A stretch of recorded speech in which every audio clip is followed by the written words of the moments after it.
దేవుడు అంటూ ఉన్నాడు, బట్ బీ అన్ హ్యూమన్, ఒక మనిషిలాగా ప్రవర్తించు. ఓకే, మనం పెద్ద పెద్ద వాళ్ళు అవసరం లేదు, లేకపోతే పునీతులు అవ్వాల్సిన అవసరం లేదు, ఇంకా గొప్పవారు అవ్వాల్సిన అవసరం లేదు.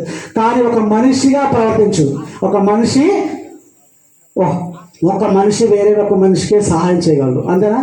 ఒక మనిషి మాత్రమే వేరే వ్యక్తికి సహాయం చేయగలడు. ఒక మనిషి మాత్రమే వేరే వ్యక్తికి అవసరాలు ఉన్న వారిని ఆదుకోగలడు. ఒక మనిషి మాత్రమే ఏదైనా కానీ ఇతరుల వ్యక్తికి సహాయం చేయగలడు. కానీ ఈ యొక్క సహాయం చేయాలి అనే ఒక గుణం నీలో ఉందా లేదా, లేకపోతే ఈ యొక్క మానవత్వం అనే ఒక సద్గుణం, లేకపోతే మానవత్వం అనే ఒక క్వాలిటీ నీలో ఉందా లేదా అనేది ఈరోజు ఆత్మ పరిశీలన చేసుకుందాం. ఈరోజు యొక్క కూడికలో మనందరం కూడా చాలా చాలా భక్తితో లేకపోతే వినయంతో పార్టిసిపేట్ చేశాం. ప్రియ సోదరి సోదరులారా, మేరీ సిస్టర్ చెప్పినట్లుగా అందరూ కూడా సమయానుకూలంగా వచ్చినట్లయితే ఆమెకి లేకపోతే నాకు ఇంకా లేకపోతే స్టీఫెన్ ఫాదర్ అందరికీ ప్రసంగించాల్సినటువంటి అవకాశం వచ్చేది మాకందరికీ.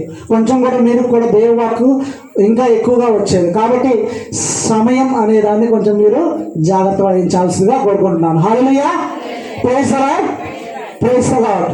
చూసారా, మీ ఫాదర్ గారు అనుకో చాపండి అంటున్నారు. Hallelujah, hallelujah. Okay, thank you.